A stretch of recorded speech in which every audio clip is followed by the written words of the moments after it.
Bienvenidos y bienvenidas por tercera vez al ciclo de charlas literarias Cultura y Verano, actividad organizada por el Centro Cultural Placilla y que se inscribe dentro del plan de gestión financiado por la línea de apoyo a espacios culturales del Programa de Apoyo a Organizaciones Culturales Colaboradoras, convocatoria 2020, del Ministerio de las Culturas, las Artes y el Patrimonio. Este ciclo de charlas es presentado los días martes y jueves de enero a las 18 horas por Facebook Live del Museo Histórico de Placilla, continuando el día de hoy con el autor Cristian Atala Bianchi con la presentación de su libro ilustrado para niñas y niños titulado 10 cosas increíbles que probablemente no sabías de las plantas. Lo dije mal, en realidad es 10 cosas increíbles sobre las plantas que probablemente no sabías. Esta actividad coincide justamente con el Día Mundial de la Educación Ambiental, que busca sensibilizar a las personas sobre la delgada línea que existe entre el desarrollo humano y la conservación del planeta. Es un día que viene a crear conciencia en todas las personas sobre la importancia de cuidar el medio ambiente, de proteger la flora y la fauna de sus localidades y de sumarse a las iniciativas mundiales. Y en 2 días más también se celebra a nivel internacional otra importante fecha, el Día Mundial de la Acción frente al Calentamiento Terrestre. Les quiero recordar que iniciamos este ciclo de charlas la semana pasada con la presentación del libro Valparaíso en 1905, la viruela que arrasó la ciudad, a cargo del periodista Andrés García Lagomarsino, y continuamos el jueves 21 con el autor Marcelo Mellado. Estas 2 presentaciones las pueden ver en nuestras publicaciones aquí mismo por la fanpage. Por último, finalizaremos este jueves 28 con la presentación del libro Balmaceda, la guerra entre chilenos, del autor nacional Carlos Tromben.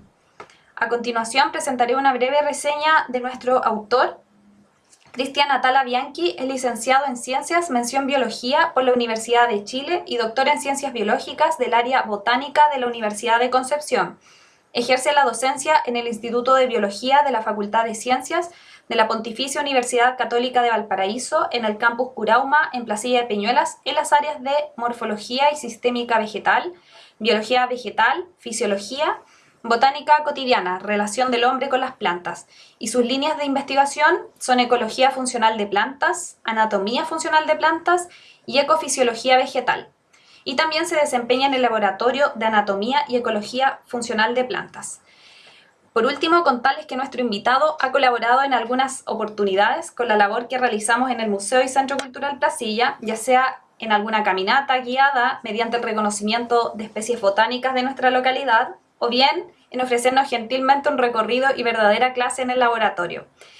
A continuación, los dejo con el profesor Cristian Atala, y recuerden que pueden dejar sus preguntas, comentarios e inquietudes en el chat, las que van a ser respondidas posteriormente. Gracias por la presentación. Bueno, hola a todos y todas, bienvenidos a esta conversación. Yo les voy a contar un poquito acerca de este libro, que fue una colaboración entre el Instituto de Biología de la Católica de Valparaíso y Explora Valparaíso. Y les voy a contar un poquito de dónde sale, de cuál es la idea un poco de este libro y contarles un poco de qué se trata, ¿ya? Todos pueden, si quieren, descargar este libro. Lo pueden descargar en la página de la Facultad de Ciencias de la Pontificia Universidad Católica de Valparaíso. Ustedes ponen Facultad de Ciencias PUCB y ahí por ahí hay unos links donde pueden descargar el libro en PDF, ¿ya? El libro se llama 10 cosas increíbles que probablemente no sabías sobre las plantas, ¿ya? Y como dice ahí, yo soy del Instituto de Biología. Lo primero es que en general, cuando uno ve estos programas de naturaleza, cuando uno está en el colegio, siempre le hablan de lo increíble y fantástico que son los animales. El que vive más, el que corre más rápido, el que pesa más, el dinosaurio. Y todos los niños rayan con los insectos que tiran bombas químicas, ¿no es cierto?, para defenderse. Estos animales que son venenosos, cómo se comunican las abejas, cómo pueden polinizar, una serie de cosas maravillosas, increíbles sobre los animales. Y en general, nunca nadie cuenta nada sobre las plantas. Entonces, mi idea fue como, oye, pero si las plantas también pasan cosas súper entretenidas, hay cosas bien fascinantes, increíbles, y como que en general no sabemos. Entonces, ¿alguien dijo plantas? Sí. Entonces, la idea de este libro fue un poco enfocarse en ciertos aspectos que yo encuentro que son súper entretenidos sobre las plantas y que en general no aparecen ni en los programas de televisión sobre naturaleza, ni tampoco se discuten mucho en el colegio. ¿Ya? A lo mejor algunos de ustedes ya lo saben, pero por si acaso. Y así aparece la idea de este libro. Bueno, aparte yo tengo 2 niños chicos y mi idea fue como también tratar de hacer algo que tuviera un lenguaje y texto y visual con bonito, que fuera entretenido también para ellos. El libro está dedicado a ellos en parte y a mi señora, como por la inspiración de hacer algo que ellos puedan leer y entretenerse y no tirármelo por la cabeza. Una de las primeras cosas que me parece súper entretenido contarles es que las plantas tienen sistemas de comunicación a distancia. ¿Ya? No es la comunicación como la entendemos en los animales, donde yo digo hola y alguien me escucha y entiende, sino que, por ejemplo, algunas plantas, cuando se las comen las orugas o si algún insecto que se las esté comiendo, emiten ciertos compuestos volátiles. Los compuestos volátiles son compuestos químicos que a temperatura ambiente son gas, entonces están en el aire y se dispersan por el aire. Y las plantas vecinas son capaces de captar esos compuestos y en el fondo traducir que están siendo atacadas las vecinas y se preparan. Esas plantas son capaces, por ejemplo, de hacerse más amargas, ¿ya? Antes de que lleguen estos gusanitos a comérselas a ellas. Entonces, hay una que se la están comiendo, las plantas que están al lado prestan oreja, sienten estos volátiles y se preparan y se ponen amargas. Entonces, cuando estas orugas llegan a esta nueva planta, esa planta ya tiene como mal sabor o simplemente es venenosa y esas orugas se van a morir o no se la van a comer, ¿ya? Entonces, esto es súper interesante y es comunicación entre plantas, ¿ya? Incluso puede pasar entre plantas que son de especies distintas, ¿ya? Y esto es por esta emisión de volátiles que son señales de daño que se lo están comiendo, ¿ya? También ocurre a veces con el puro daño mecánico. Si yo agarro una tijera, pero a veces es mucho más efectivo cuando se induce por el daño real, como con la saliva de las oruguitas o del herbívoro que se la está comiendo. Entonces, podemos decir que las plantas también se comunican, igual que los animales. ¿Ya? Esto que está acá es un fenómeno que se descubrió en una planta chilena, en una planta que es nativa de Chile, que está desde el centro al sur de Chile, asociada como al bosque. Es una enredadera y yo lo encuentro loquísimo, loquísimo. Esta sí que es una cuestión muy loca. ¿Qué es lo que pasa? Esta enredadera se llama Boquilla trifololata, ¿ya? Le dicen boqui. Bueno, en general los mapuches, el término boqui significa como trepador, enredadera, ¿ya? Este es un tipo de boqui y este boqui tiene unas hojitas de cierta forma, ¿ya? Y se sube, se trepa a ciertos árboles y cuando está trepada arriba, por ejemplo, de un boldo, sus hojas se comienzan a parecer a las del boldo. Y si se trepa arriba de un chilco, las hojas se parecen a las del chilco. Y si se trepa arriba de un olivillo, las hojas se ponen como la del olivillo. A eso se le llama mimetismo foliar. Es decir, igual que un camaleón que es capaz de camuflarse con el entorno para que no lo vean, ¿ya? Esta planta es capaz de imitar la forma y el color de la hoja de donde está trepándose. Y además está probado que esto hace que no se la coman. Es decir, literalmente se esconde de los enemigos naturales, de los bichos que se la comen, disfrazándose de la planta donde está agarrada. Ya, esta no es una planta parásita, es una planta que es trepadora, es decir, solamente se enreda arriba de otras plantas. ¿Ya? Y esta cuestión es loquísima porque si uno lo piensa, las plantas no tienen ojo. Entonces, ¿cómo es capaz de imitar la forma y el color de una cuestión que no puede ver? Y eso no se sabe todavía cómo se hace, pero lo encuentro muy loco. Entonces, las plantas se pueden mimetizar, se pueden como camuflar, igual que algunos animales, ¿ya? Para arrancarse de sus enemigos naturales. Y esto lo hace una planta de Chile. Súper loco. Esto también es un fenómeno bien interesante que lo hacen algunas plantas, en particular algunas orquídeas, pero no solo las orquídeas, pero la orquídea es como el ejemplo típico. Son plantas tan especializadas en sistemas de polinización que la flor imita la forma de la hembra de una especie de insecto. Incluso algunas emiten volátiles que son similares al olor a las hormonas sexuales de esa especie de insecto. Entonces, ¿qué es lo que pasa? El macho de ese insecto jura que está lleno de pura hembra y se la pasa copulando con una flor y otra flor y otra flor y otra flor y otra flor, y en el fondo lo que está haciendo es polinización. ¿Ya? Ese macho no se alimenta, no saca néctar, no saca polen de ahí, simplemente va haciendo la polinización, pero en el fondo es un engaño de parte de la planta. ¿Ya? Eso se llama decepción sexual.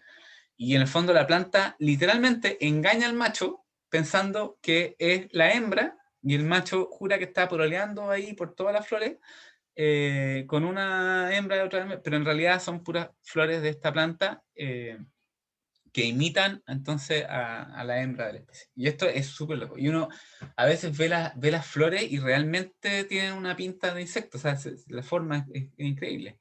Y lo interesante es pensar cómo la selección natural modifica de forma, no sé, en el tiempo, las flores para que lleguen a ser tan específicas con esa forma, con las antenitas, con las manchas, o sea, para que se vea igual a la hembra del insecto. Es una cuestión súper loca.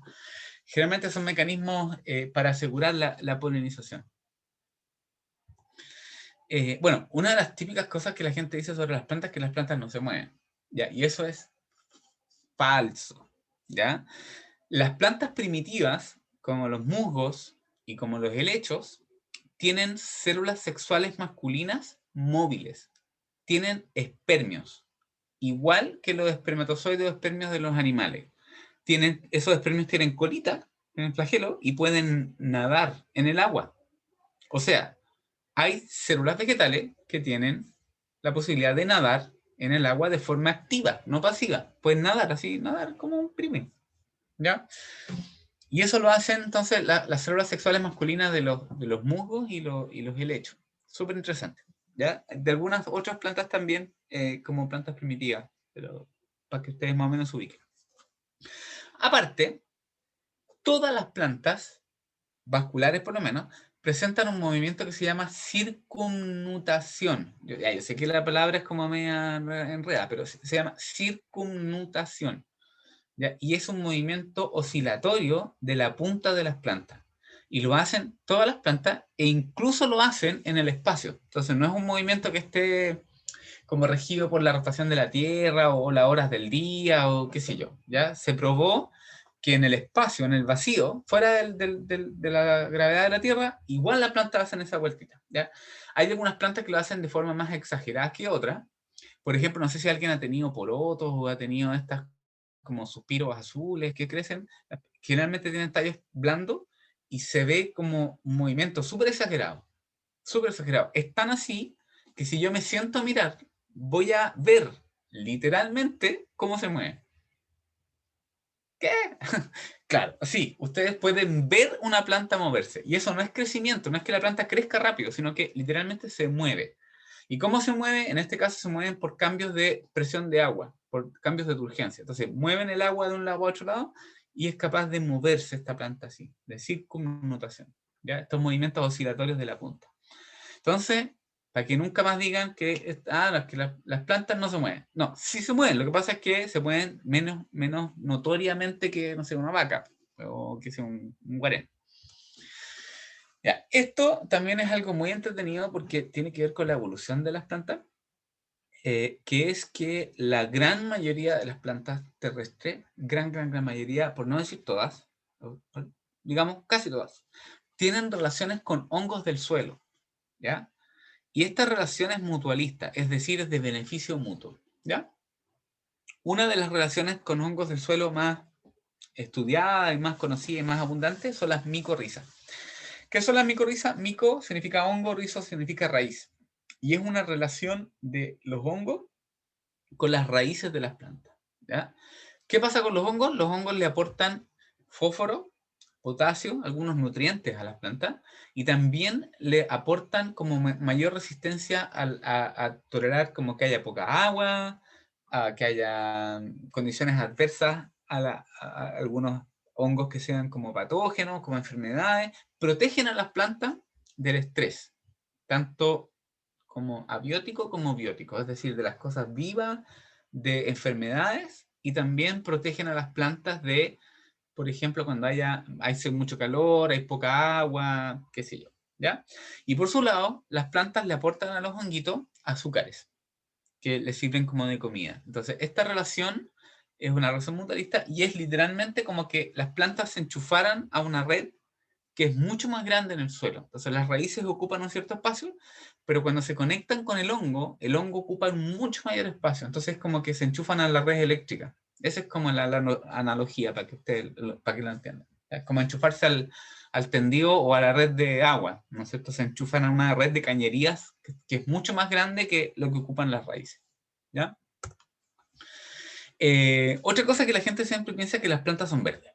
Las plantas son verdes porque tienen clorofila. Y yo les digo, no todas las plantas tienen clorofila. ¿Qué? Sí.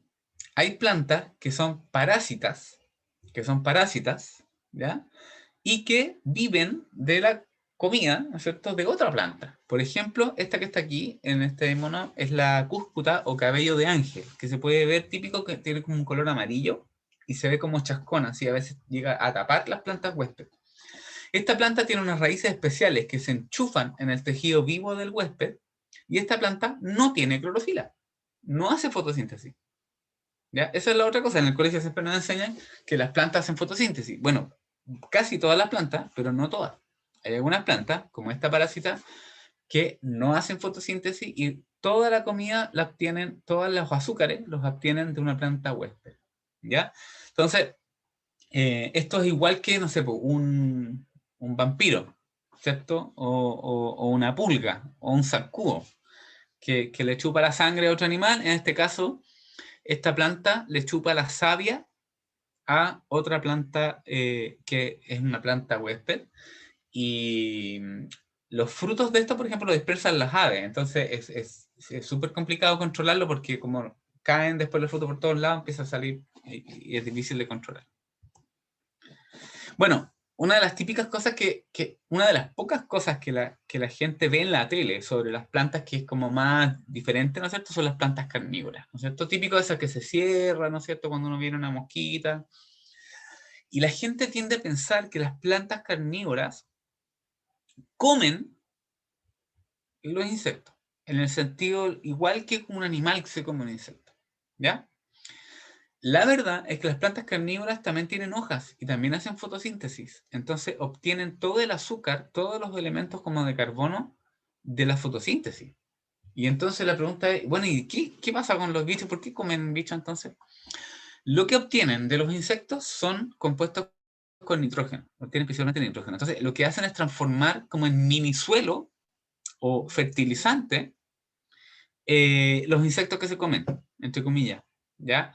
Obtienen solamente nitrógeno, ¿ya? Y generalmente las plantas carnívoras viven en lugares que son pobres en nitrógeno, como pantanos o lugares tropicales donde hay poco nitrógeno en el suelo, casi todo está puesto en las plantas.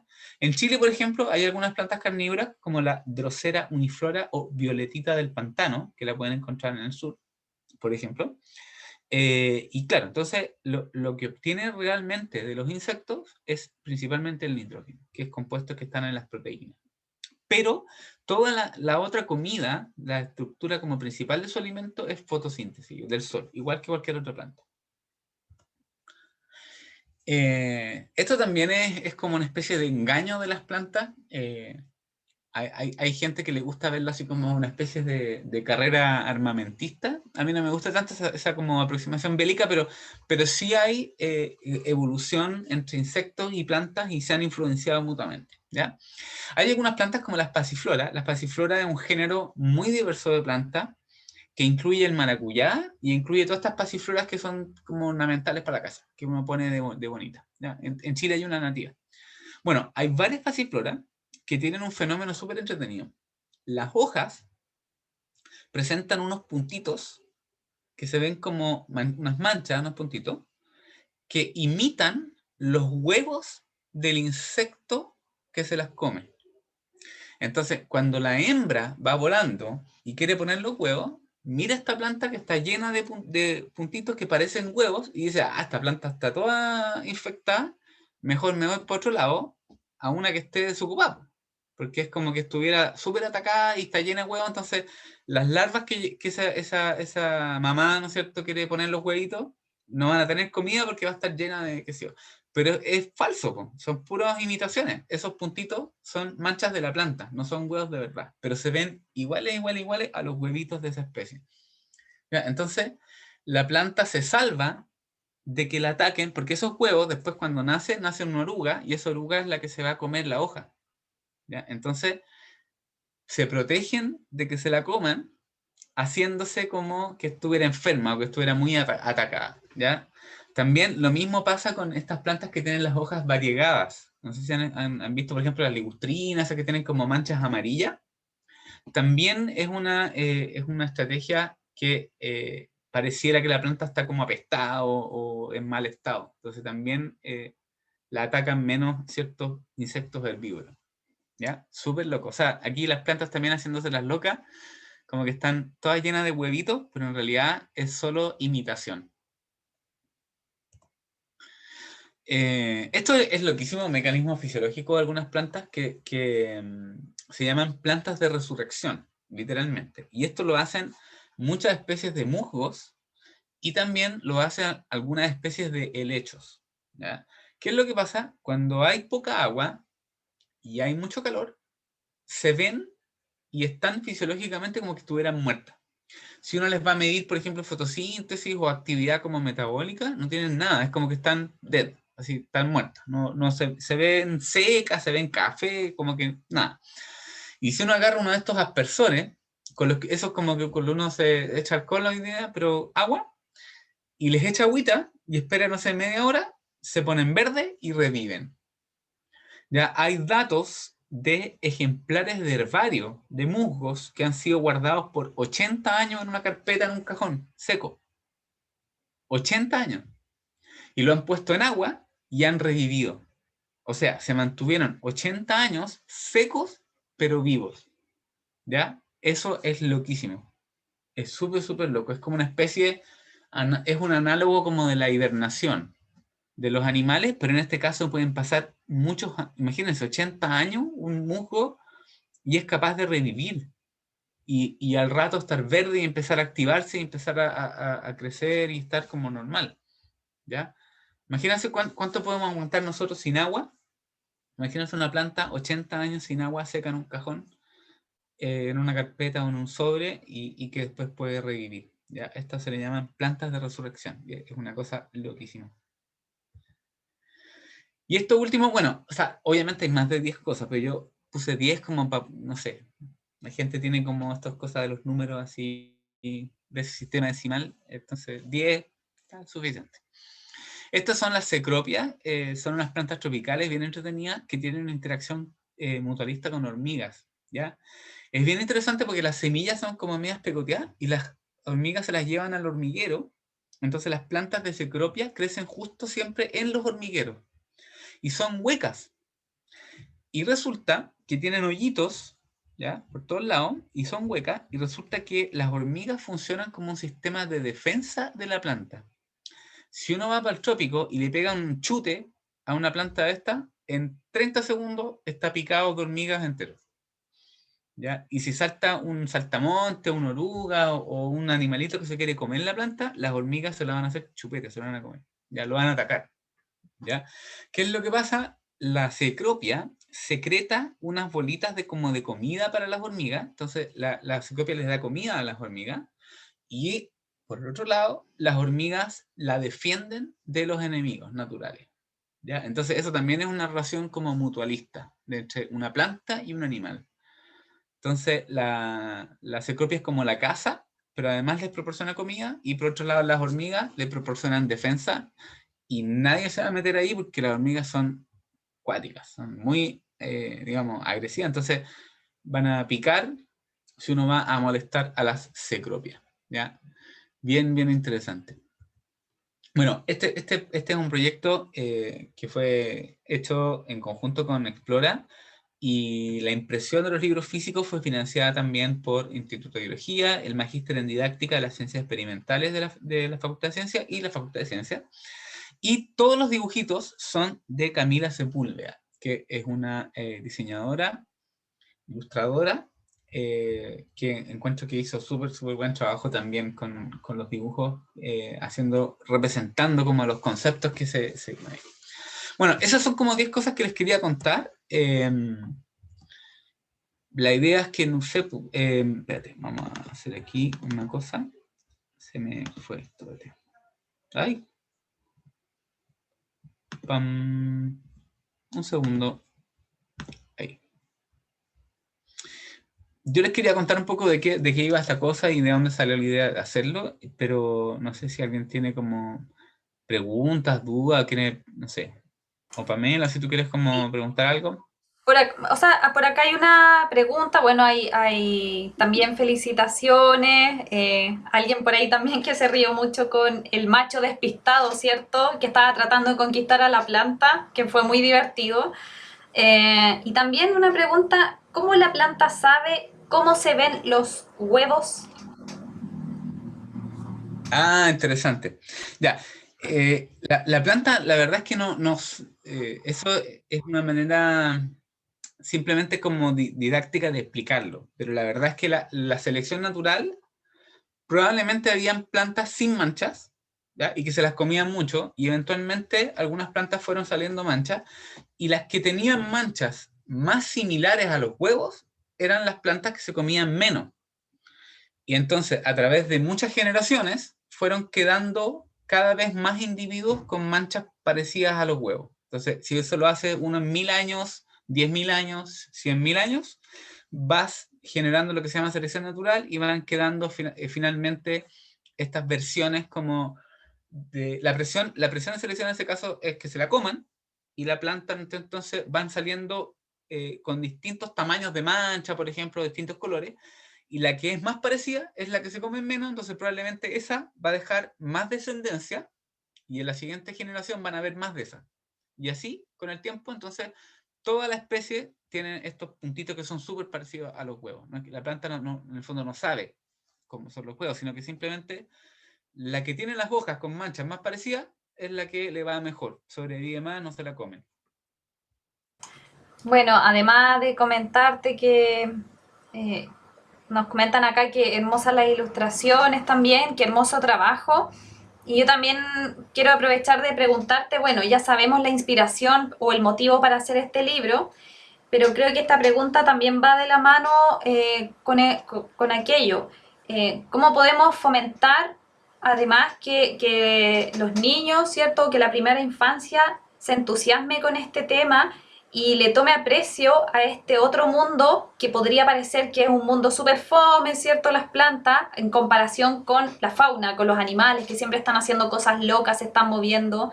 Porque lo que tú nos cuentas acá de estas 10 cosas de las plantas tienen cosas muy locas, características muy interesantes y como dice el título del libro, muy increíble. ¿Qué otras acciones podemos hacer para fomentar el interés y la ciencia en este ámbito desde pequeños?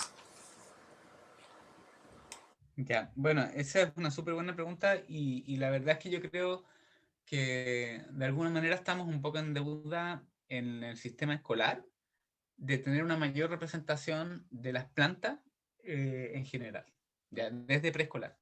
¿Ya? Y no es por una cosa de interés de los alumnos, es como, para mí, más un problema de oferta que de demanda. Yo he ido a pre-kinder, a kinder, con lupas, microscopios, líquenes, musgo, y los cabros han estado felices, y años después todavía los papás me dicen, oye, este cabro todavía raya con que esto es un musgo, un líquen. Entonces, el interés está ahí. De hecho, los niños de forma natural y espontánea son curiosos y tienen esta necesidad de preguntar y conocer. Entonces, yo creo que el problema es ese, o sea, es un problema de oferta, es un problema de que le entreguemos un poquito más de las plantas que algunos ejemplos, por ejemplo, cuando, no sé, en el colegio ven ecología de poblaciones o qué sé yo, siempre son puros ejemplos con animales. Cuando se ven células, las células vegetales se ven mucho menos que células animales. Etcétera. O sea, la gente, no sé, seguro me puede nombrar de memoria 10 animales, no sé, el zorro chilote, que se lleva la chinchilla, o el monito del monte, o que, no sé, ya. Algunos, la loica, no sé, algunos animales. Pero si yo le digo, bueno, entonces 10 plantas nativas, a lo mejor van a decir el bouldor que ya hay, y ya como que el peumo, y ya. Entonces, evidentemente, falta nivelar un poquito, creo yo, en ese aspecto. Y es súper importante porque si tú lo piensas, en la mayor parte de Chile, si uno abre la ventana o abre la puerta, el organismo vivo más evidente y que está en mayor frecuencia, ¿cierto? Son las plantas. O sea, si yo miro por la ventana, lo que más hay ahí es plantas, mucho más que animales.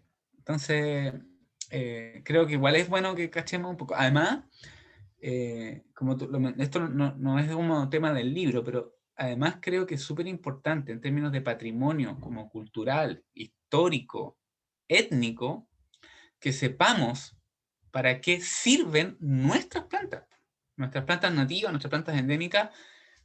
Los pueblos originarios lo tienen súper claro y siempre lo han sabido de toda la vida. O sea, no tenemos que reinventar la rueda. Saben cuáles eran venenosas, cuáles eran medicinales, cuáles eran comestibles, qué sé yo. Entonces, también eso es algo que como que hemos perdido, que había transmisión oral en el campo, todavía se conserva, pero en las ciudades se ha perdido mucho, mucho de ese conocimiento de para qué sirven las plantas.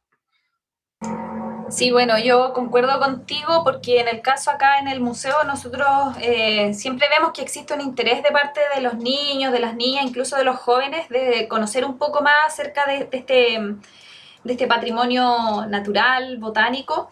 Y siento que de repente la academia está muy en deuda con este segmento. Y los museos también pueden ofrecerse como un espacio desde la educación no formal para incentivar, motivar también a este grupo. Entonces, es súper entretenido cuando tú ves que hay niños que van y empiezan a preguntar y preguntan y luego vuelven con otros amigos y se quedan con esa ellos mismos le transmiten a sus amigos también cosas que han aprendido. Entonces existe el interés de parte de este público juvenil, de estos niños, los estudiantes, pero claro, es el modo de cómo llegar hacia ellos. Mira, hay una pregunta también. ¿Cuál es la situación actual de las plantas nativas? ¿Son muchas las que están en peligro actualmente? Ya, esa es una súper buena pregunta. Nosotros en Chile tenemos unas 5.500 plantas vasculares y unas 1.500 plantas no vasculares. ¿Ya? Las vasculares son los helechos, los arbolitos. Y las no vasculares son los musgos, las hepáticas y los antocerotes, que son mucho menos conocidas, pero en total tenemos como unas 7.000 especies. ¿Ya? En términos de número, no son tantas las que están en peligro, pero tenemos algunas, sobre todo en la zona central de Chile, zonas que están en peligro, ¿ya? Que son como conjuntos, porque la conservación hace 20 años o 30 años estaba enfocada en, no sé, el panda rojo. Entonces, salvemos el panda rojo. Pero hoy en día entendemos, los científicos, y sabemos que la conservación no puede ser de una cosa, porque ese panda rojo tiene pulgas que a su vez tienen ácaros, que a su vez tienen bacterias, y ese panda rojo se come un fruto que a lo mejor lo dispersa después por el popó, ¿no es cierto? Y que, etcétera. Entonces, el sistema completo es una trama que no puedes sacar una cosa y guardarla y conservarla, porque... Entonces, por ejemplo, en Valparaíso tienes muchas plantas que están en peligro. Bueno, muchas es un término relativo, o sea, algunas plantas que están en peligro, pero el sistema completo está en peligro. El problema de esa planta es que, claro, yo puedo sacarla y reproducirla en un laboratorio, pero pero después ¿dónde la meto? Si está lleno de puros condominios o basurales o que se quema y qué sé yo. Entonces, uno de los problemas grandes es que Chile, en general, tiene una deuda gigante de áreas protegidas en la zona central, que es donde el suelo es más caro. Para el sur, hay kilómetros y kilómetros de sobra de áreas protegidas del bosque templado, pero en la parte mediterránea, muy, muy, muy, muy, muy poco está protegida. Entonces, el problema de las plantas es ese, a dónde están y dónde las cuidamos. ¿Ya? No sacamos nada con agarrar esta planta que está en peligro de extinción y guardarse en un freezer y ya. ¿Ya? Porque de nuevo, esa planta sola no vive. Como mencionaba en las diapositivas, probablemente esté conectada con hongos del suelo, después está polinizada por algún insecto, después los frutos se los come algún bicho o un ave que la dispersa. Entonces, es una red. Hay que, en el fondo, mantener para poder tener conservación de largo plazo, hay que mantener la trama completa. Y bueno, mira, ligado con tal vez con esa pregunta, acá está esta otra. ¿Con qué árboles se debe reforestar en la quinta región? Ya, bueno, me han preguntado a veces, en el diario he sacado algunas notas sobre esta cosa. Para que sepan, los eucaliptus y los aromos son originarios de Australia, ¿ya? Son árboles introducidos de Australia. Incluso hay uno que le dicen aromo chileno, y es australiano, ¿ya? En Australia existen los incendios naturales, entonces son plantas muy combustibles, tanto el eucaliptus como el aromo. Y los pinos son originarios de California, por si acaso. Entonces, si tú me preguntas, creo que la quinta región tiene exceso de plantaciones introducidas muy combustibles y además muy cerca de la gente, muy cerca de los lugares urbanos, y eso es muy peligroso. Está probado, está demostrado que los árboles nativos son menos combustibles, además generan mayor humedad debajo y generan mayor estratificación, mayor complejidad, y eso evita que se vuelva más combustible el sistema. Entonces, si nosotros plantáramos árboles nativos de hoja perenne, como, no sé, peumo, quillay, litre, ¿cómo se llaman? Los huinganes, los chaguales, etcétera. No sé, por los árboles que son propios o sea, el mismo belloto, que hay poco, ese está vulnerable a la extinción, la misma palma chilena. Generamos un sistema que es menos combustible, por ejemplo. Y además hay una serie de otros beneficios asociados. Te recuperas también la trama, como les decía, esta trama compleja de insectos, aves. Ahora que estamos viviendo una pandemia, ¿ya? Esto, por si acaso, los científicos lo predicen hace 20 años atrás. Porque cuando tú desarmas la trama natural, ¿ya? Pones a los humanos enfrentados con organismos que usualmente no te los vas a poner. No sé, pues si estás en el Amazonas y pelas un pedazo de Amazonas para poner soya, en ese pedazo habían animales, habían cosas que te las vaya a pillar. Y por ejemplo, no sé, pues si pelas todo, eliminas no sé, pues qué sé yo, el enemigo natural del bicho que transmite la enfermedad, etc. Entonces, al final el mantener los sistemas naturales de alguna manera también nos repercute positivamente a nosotros mismos. O sea, en el fondo, cuidarnos también es cuidar el entorno. No sé si me explico, ya me fui muy enredado. Sí, no, pero es que igual hay que entender el contexto también, pues, o sea, en el que estamos inmersos, finalmente todos dependemos de otro, de otros, de otras especies. Y justamente, tal vez atendiendo no solamente al contexto de pandemia que estamos viviendo, sino que debiera ser como un hábito de pronto en nuestras casas, nos preguntan de qué manera desde nuestros huertos caseros podemos ayudar al cuidado de la flora de nuestra región. Excelente pregunta. Mira, hay un libro que yo súper recomiendo, que es de Sebastián Cordero, que se llama Plantas comestibles y medicinales silvestres de Chile, o algo así. El título no sé, memoria, pero es de Sebastián Cordero, de la Fran Galvez y de Lucía Bello. ¿Ya? Ese libro es como una especie de resumen de usos de la flora de silvestre. ¿Ya?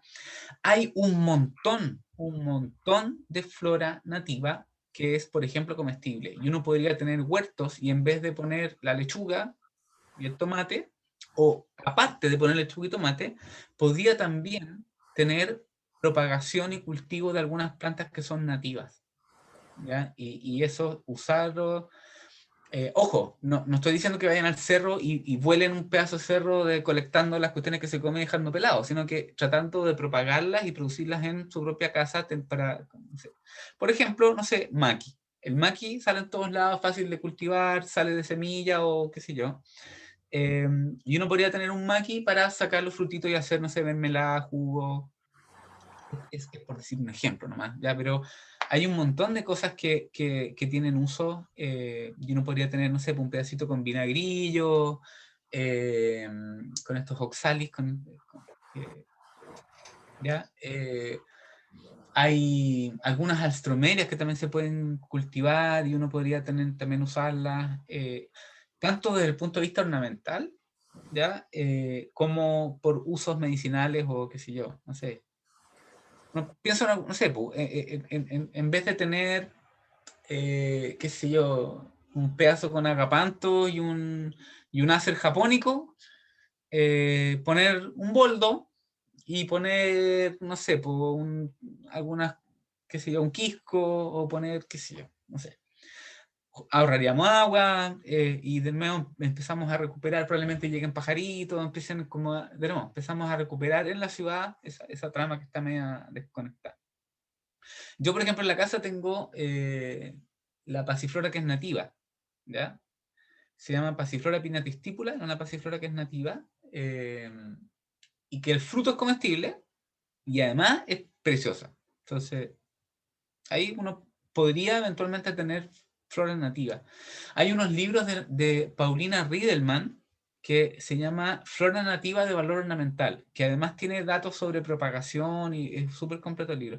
Son medios caros, pero están por zona. Son zona norte, zona centro, zona sur. ¿Ya? Son medios caros, pero realmente son buenos libros porque tienen buenas fotos y tienen harto datos, no sé. Qué buenos datos, Cristian.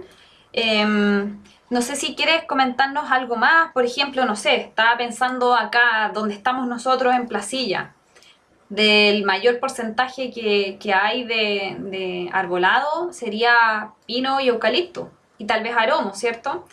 Sí. ¿De qué manera o cómo es el proceso como para reemplazarlos por otro tipo de árboles? ¿Cómo debiera ser, qué medidas debiera adoptar el Estado para poder hacer ese reemplazo gradualmente? ¿En cuántos años veríamos recién los frutos, o estos árboles nativos? Ya, bueno, esto de Placilla es todo un tema porque, no sé, hay veces que casi me han querido colgar porque de repente la gente dice que defiende los bosques de Placilla y en Placilla hace 100 años que no hay bosques. O sea, esos no son bosques, son plantaciones. Ya, es como, o sea, alguien fue y puso esos pinos y esos eucaliptos, no salieron solos, se los pusieron, los plantaron de forma intencional con un sentido forestal que después, ¿no es cierto?, cambió de uso y se convirtió en loteo y no sé qué. Ahora, el problema fundamental es que casi todo es privado. Entonces, en Chile, como que la cosa de la propiedad privada no hay como mucho que hacer. Está lleno de condominios tan infinitos, no hay muchos espacios como de áreas verdes o comunes. Ahora, si tú vas, por ejemplo, al lado de la laguna, está lleno, debajo de estos eucaliptos y pinos, están saliendo plantas nativas de forma espontánea, ¿ya? Y si tú das suficiente tiempo, eso se va a ir como recuperando, ¿ya? Si tú hicieras un manejo, por ejemplo, cortar algunos, de repente algunos ahí entre medio, la vegetación nativa se va a recuperar porque hay cierta dispersión por ejemplo, aves, ¿ya? Entonces hay de estos tebos, hay maquis, De hecho, cerca de la laguna hay bastantes cosas nativas bien interesantes. Hay algunas orquídeas nativas, están estos soldaditos o relicarios. Hay un montón de cosas nativas bien, bien interesantes, pero yo diría que el mayor, más que el eucaliptus y los aromos, que está lleno, y los pinos, también es este que le dicen retamo. Esa cuestión también es complicado porque es una planta introducida en el Mediterráneo europeo, el retamo, que es un arbusto como de flores amarillas, que está lleno de flores, lleno de flores. Esa cuestión también está lleno y es una planta invasora.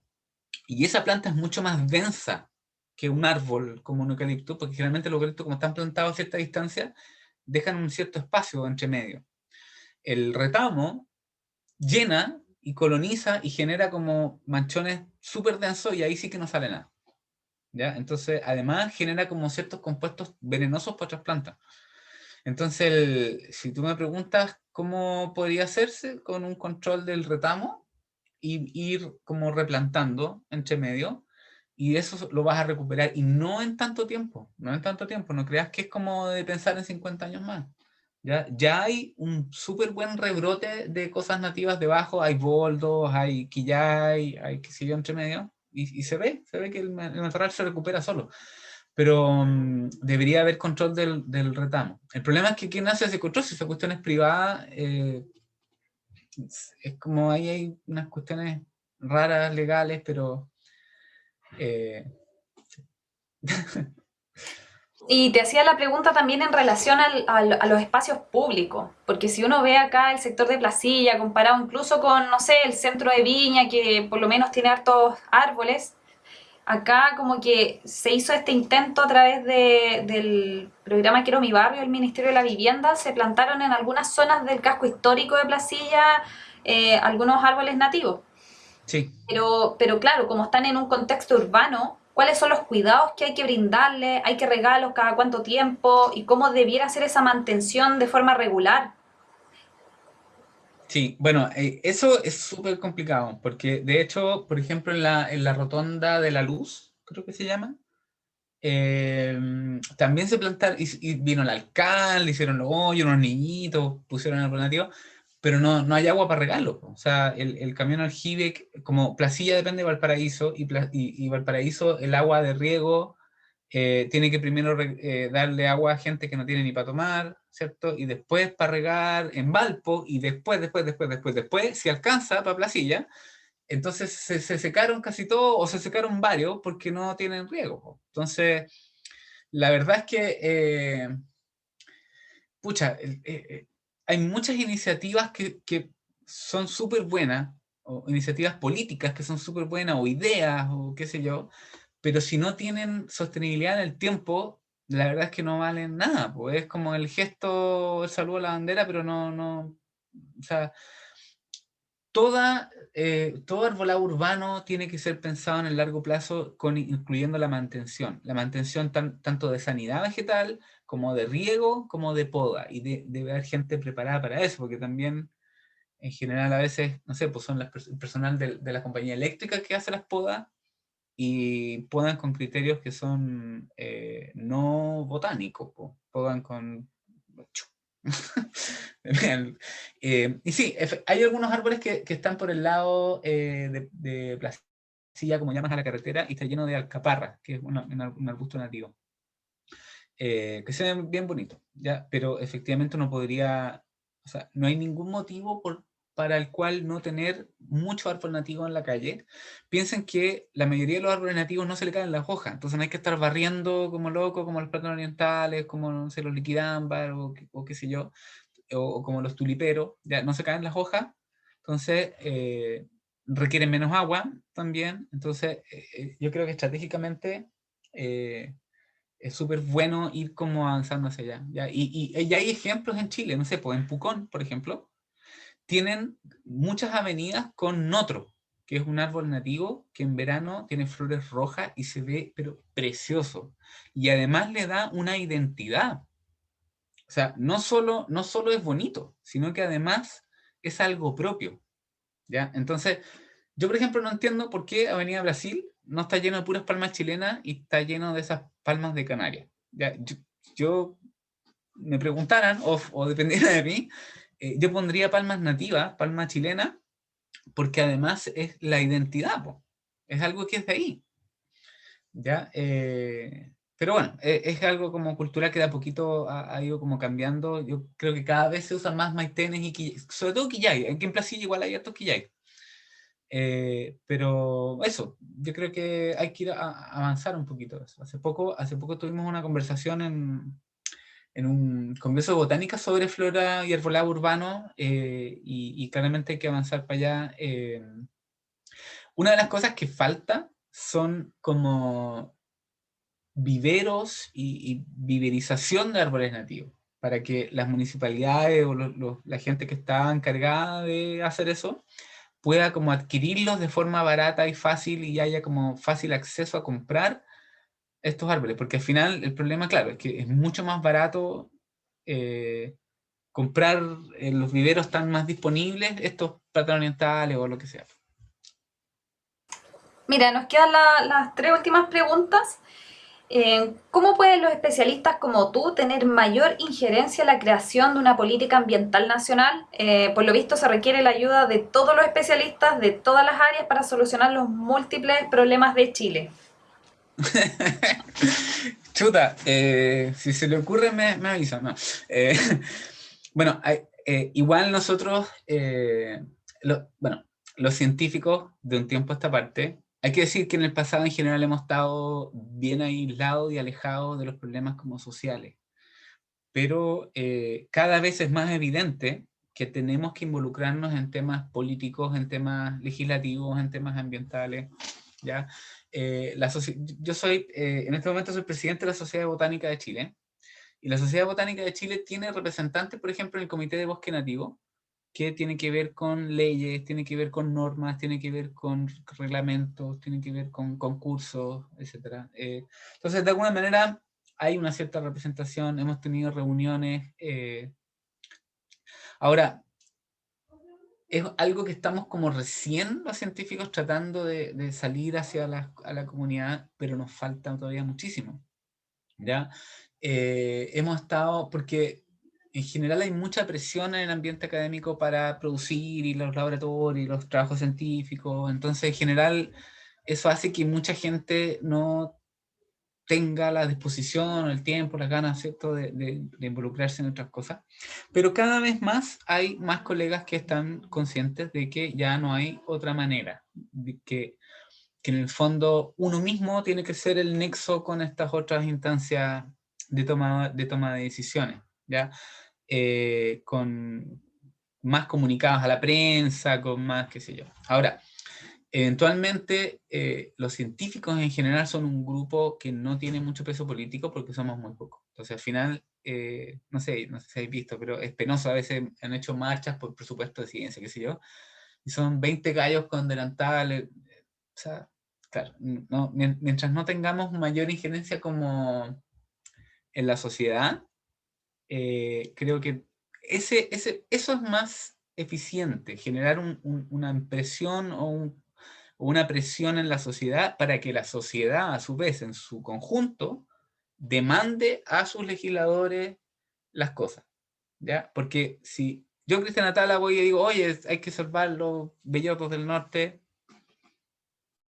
o sea, sí, pero si uno organiza, ¿no es cierto? Y la comunidad se entera que los bellotos del norte están en peligro, qué sé yo, y después, no sé, grupos comunitarios, sociales, que si yo, se organizan, eso claramente tiene mucha mayor presión eh, que un individuo, digamos, ¿ya? Y por supuesto también choca a veces con ciertos intereses que son económicos y muchas decisiones se toman y se han tomado no basado en evidencia, sino que basado en interés. No sé, por darte un ejemplo, cuando se creó la ley de bosque, habían como 3 ingenieros forestales, 4 ingenieros comerciales y un botánico. O sea, te estoy dando un ejemplo. Entonces, para que veas tú en el fondo que claramente a veces se considera la opinión científica, pero no es lo principal. Claramente a veces pesa más lo económico. Sí, pues, bueno, afortunadamente ya ahora cada vez hay más organizaciones y grupos de vecinos, vecinas que se están juntando para justamente hacer o dar a conocer lo que está pasando en sus distintos barrios. Acá mismo en Placilla tenemos algunas organizaciones que trabajan en ello. Nosotros mismos desde el museo hemos estado muy interesados en este tema y en divulgar también lo que está pasando, hacer esa bajada como desde lo tan teórico y científico y poder llevarlo a la cotidianidad, a lo que nos está pasando. Y mira, esta otra pregunta, ¿de qué manera se puede luchar contra el monocultivo que ha generado tanto incendio en los cerros de Valparaíso? Ya, chuta. Ya, eso es súper, súper importante lo que estás diciendo. La verdad es que hay mucha evidencia aplastante sobre que es una muy mala práctica el monocultivo. Y no solo el monocultivo forestal, también el monocultivo de paltos, el monocultivo de lo que sea. ¿Ya? La industria forestal de los países desarrollados está basada en especies nativas. Si ustedes van a Canadá, hay grandes extensiones de una industria forestal muy desarrollada con sus árboles nativos. En Estados Unidos, la industria forestal es con sus árboles nativos. ¿Ya? ¿Y qué es lo que pasa en Chile? Es una cuestión de nuevo que es histórica. O sea, en los primeros decenios del 1900 hasta 1940, los ingenieros forestales que llegaron a ser los primeros que hicieron, eran todos de afuera, eran de afuera, no eran chilenos. Entonces las primeras escuelas, las primeras cosas se hicieron con una visión de afuera. ¿Ya? Y lo que se usaba eran otro tipo de plantas, entonces eso se plantó y ya. Es decir, no ha habido tiempo ni espacio para un desarrollo de una industria forestal basado en lo local. Siempre está ese mito de que crece lento. Claro, pero pensemos lo siguiente. Crecen lento, pero no han tenido un proceso de selección artificial y mejoramiento. Entonces, por ejemplo, si yo agarro, no sé si han visto alguna vez una zanahoria silvestre. Una zanahoria silvestre es de este porte, así de flaca y amarga, y sabe súper mal. Y si uno la compara con una de este porte del supermercado, que es dulce, claramente no pueden competir, po. ¿Por qué? Porque esa zanahoria de supermercado tiene 1000 años de selección artificial para que sea de ese porte dulce, rica y se cultive, sea fácil, ya. Entonces, ¿qué es lo que pasa? Es eso. Nosotros comparamos, oye, pero es que el eucalipto me crece en 9 años y yo lo puedo cosechar. Ya, pues, pero ese eucalipto tiene cientos de años de selección artificial para hacer una especie forestal cultivable, etcétera. ¿Cuánto le has dado a las especies nativas para compararlas? ¿Ya? Entonces, yo creo que por ahí tenemos que avanzar. Hay recién algunos atisbos, pero todavía hay mucho incentivo perverso. Por mucho tiempo la legislación chilena tenía incentivos económicos a la plantación de especies introducidas, que era el incentivo forestal, que el Estado te devolvía cierta plata cuando tú ponías pino o eucalipto. Finalmente eso hoy día se eliminó, pero por muchos años generó un incentivo perverso a plantar monocultivo de especies introducidas, porque había un incentivo económico. Entonces, claro, bueno, entonces yo creo que falta un poco también de inversión desde el Estado, como en un ámbito estratégico, como una cosa estratégica, inversión desde el Estado en nuestro propio patrimonio natural y genético de nuestras propias cosas para desarrollar nuevos productos y servicios basados en nuestra diversidad, no, no la de afuera, porque eso sería único y darle como un valor, ¿cierto? O sea, no sé, la madera de Raulí, la madera de roble chileno, la madera de coihue, qué sé yo, claramente es de otra calidad. Entonces, a lo mejor se puede pensar una industria forestal no solamente para moler la cuestión y hacer confort. No sé. Eh, Bueno, se nos está acabando el tiempo, Cristian. Si no, estaríamos conversando quizás cuánto rato, toda la tarde, porque de verdad es un tema súper interesante. Y yo creo que mucha gente acá en el sector de Placilla le llama profundamente la atención todo lo que está pasando, pues. También, obviamente, cómo podemos aportar nosotros como ciudadanos, no solo desde el mundo científico. Entonces, el tema de empoderarse también, de poder difundir lo que está pasando, cómo cuidar nuestro entorno también. Entonces son temas bien contingentes. Bueno, y felicitarte, no tenía idea también que eras presidente de la Sociedad Botánica de Chile, me faltó mencionarlo ahí en la presentación. Sí, pero no, sí.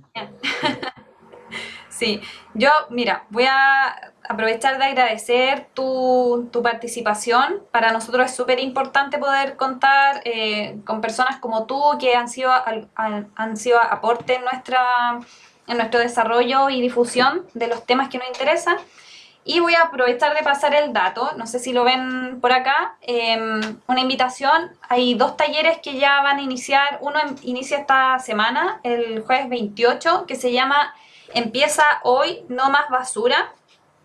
Y también tenemos el otro que se llama Usar y no tirar, rescata para donar. Si ustedes pueden enviar, o sea, todas las consultas e inscripciones las pueden hacer a este correo centroculturalplasilla@gmail.com. Esto es una iniciativa financiada por el Instituto Nacional de la Juventud y nosotros quisimos enfocarlo obviamente en este segmento juvenil entre 18 a 29 años y quisimos justamente aprovechar de crear conciencia en este tema porque son talleres teóricos y prácticos que nos van a permitir expresar las creencias que nosotros tenemos, pero también adquirir conocimiento sobre los residuos que nosotros vamos generando. Poder hacer ecoladrillos, bueno, adquirir conocimientos ambientales, sobre rescate textil, que está muy en boga hoy en día, en vez de estar comprando o consumiendo más. ¿Por qué no rescatar tus propias prendas, repararlas también? Entonces vamos a dejar esta invitación para jóvenes entre 18 a 29 años. Todavía tienen tiempo para inscribirse. Nosotros vamos a facilitar todos los materiales y cada sesión tiene una duración de 1 hora 30 minutos. Tiene un pequeño intermedio también. Es con un aforo muy limitado, va a ser en el museo, porque no, obviamente en esta fase y por un tema de seguridad no se permite, no podemos aceptar muchas más personas. Así que es importante que si están interesados puedan inscribirse a la brevedad posible porque ya partimos este jueves. Así es que nuevamente agradecerte, Cristian, por tu participación. Chuta, parece que Pamela se cayó. Sí. Bueno, muy agradecido de la invitación. Ahí sí, Ahí sí Pamela, te volví. Ya, sí. Sí, bueno. Muchas gracias, Cristian. Y nos despedimos mejor para evitar caernos de la conexión. ya, yo me despido y los dejo invitados a ver el canal de YouTube de la Facultad de Ciencias, donde hay un curso que hice gratis que está ahí en YouTube sobre usos de plantas nativas. Y lo pueden ver, es un curso cortito, son como 5 o 6 videos sobre distintos usos, no sé, medicinal, alimenticio, de plantas nativas, y que vayan a socbotanica.cl, donde también hay un montón de material didáctico, de afiches y de videos informativos. También hay un canal de YouTube de la Sociedad Botánica donde pueden ver un montón de cosas, así que si alguien está con más interés y quiere ver otras cosas sobre plantas, ahí tienen un montón de cuestiones para mirar. Ya, así que gracias por la invitación, se pasaron y cuando quieran. Buenísimo, muchas gracias. Hasta pronto. Chao.